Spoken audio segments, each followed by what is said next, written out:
Hello students, BA first year. विषय समाजशास्त्र और टॉपिक है आधारभूत अवधारणाएं समाज। आज मैं आपको समाज किसे कहते हैं और उसकी परिभाषाएं, इसके बारे में आपको समझाऊंगा। समाज क्या है? जहाँ जीवन है वहीं समाज है। जीवन के बिना कोई समाज नहीं है। समाज व्यक्ति से मिलकर बना है। व्यक्ति से समूह, समूह से समुदाय और समुदाय से समाज।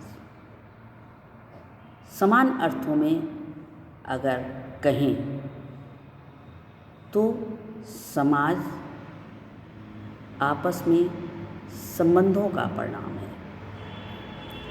जहाँ व्यक्ति को अपने विकास के लिए समाज के सहयोग की आवश्यकता होती है, वहाँ समाज को व्यक्ति व्यक्ति के बीच पनपने वाले सामाजिक संबंधों की, एक के अभाव में दूसरे की कल्पना तक नहीं की जा सकती। अब अगर बोलचाल की भाषा में देखें कि समाज का क्या अर्थ है, तो व्यक्ति के समूह से इसका अर्थ लिया जाता है। मतलब समूह जिसमें अंतःक्रिया होती हो, जिसमें आपस में व्यवहार होता हो, जिसमें सामाजिक संबंध बनते हों, उसको सामान्य भाषा में समाज कहते हैं। साधारण अर्थ के रूप में विभिन्न लोगों ने अपने अपने ढंग से इसका प्रयोग किया है। किसी ने इसका प्रयोग व्यक्तियों के समूह के रूप में, तो किसी ने समिति के रूप में, तो किसी ने संस्था के रूप में किया है। फिर आता है कि समाज शब्द का समाजशास्त्रीय अर्थ क्या है। समाजशास्त्रीय अर्थ में मैकाइवर एवं पेज ने लिखा है कि समाज सामाजिक संबंधों का जाल है, अर्थात समाज के अंतर्गत सामाजिक संबंधों का होना परम आवश्यक है।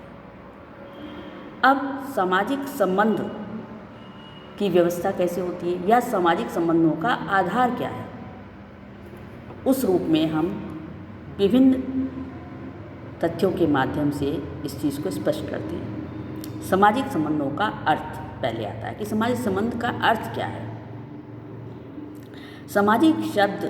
सामाजिक संबंध शब्द का प्रयोग अनेक कर्ताओं के ऐसे व्यवहार को स्पष्ट करने के लिए किया जाता है जो अर्थपूर्ण हो, एक दूसरे की क्रियाओं से जो प्रभावित होता हो। मतलब सामाजिक संबंध ऐसे हों जो अर्थपूर्ण हो, किसी उद्देश्य की पूर्ति हेतु हो।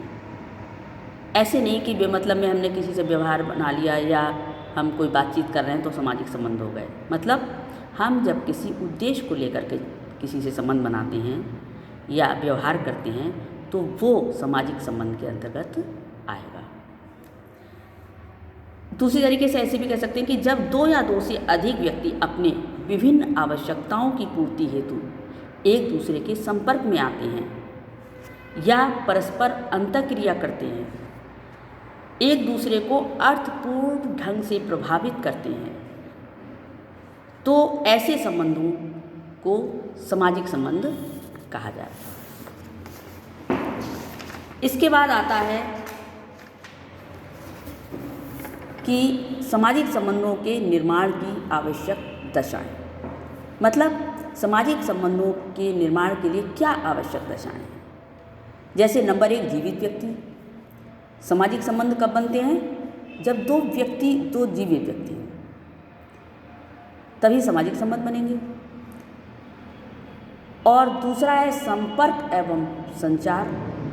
सामाजिक संबंधों के निर्माण के लिए दो व्यक्तियों के बीच में संपर्क होना जरूरी है या किसी भी बात का आदान प्रदान होना जरूरी है।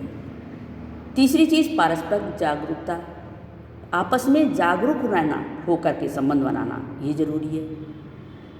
सामाजिक संबंध उस समय बन सकते हैं जब व्यक्तियों के बीच मानसिक अनुभूति या पारस्परिक जागरूकता। इसी तरीके से सामाजिक अंतःक्रिया, जब दो लोगों के बीच में या दो समूहों के बीच में जब सामाजिक अंतःक्रिया होती है तब सामाजिक संबंध बनते हैं। मतलब अंतःक्रिया होना भी उसके लिए ज़रूरी है, इस तरीके से। और तीसरा पॉइंट है सामाजिक संबंधों की विशेषताएं। सामाजिक संबंधों की विशेषताएं क्या होती हैं कि सामाजिक संबंध कैसे कैसे होते हैं। सामाजिक संबंध पहली चीज़ अमूर्त होते हैं, जिनको देखा नहीं जा सकता, जिनका केवल अनुभव किया जा सकता है। अगला है जटिल प्रकृति। इनकी प्रकृति कैसी होती है? जटिल होती है, सरल नहीं होती है।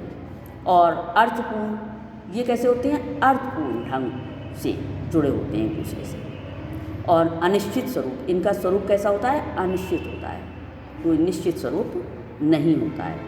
और अगला है स्थायी एवं अस्थायी प्रकृति। इसकी प्रकृति कैसी होती है? स्थायी भी होती है और अस्थायी होती है। सामाजिक संबंध स्थायी भी होती हैं और अस्थायी भी होते हैं। स्थायी कैसे होते हैं? जैसे परिवार में जो माता पिता बच्चे हैं, इनके संबंध स्थायी हैं। और जो अस्थायी कैसे हुए? जैसे डॉक्टर के पास मरीज़ गया तो थोड़ी सी देर का उसका संपर्क होता है, उसके बाद में पुनः, या टीचर और स्टूडेंट का, ये संबंध अस्थायी हैं। और पारिवारिक संबंध कैसे हैं? स्थायी हैं।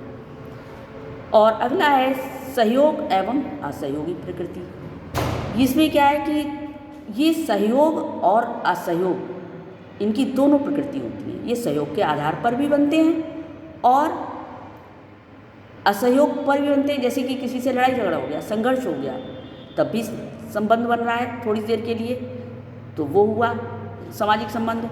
और सहयोग के कैसे हुआ कि जब हम किसी की हेल्प कर रहे हैं, हेल्प कर के किसी के काम आ रहे हैं, तो वो हुए सहयोग के आधार पर।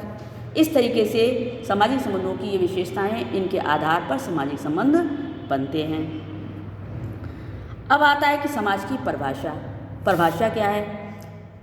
र्यूटर ने लिखा है कि समाज एक अमूर्त धारणा है जो एक समूह के सदस्यों के बीच पाए जाने वाले पारस्परिक संबंधों की संपूर्णता का बोध कराती है।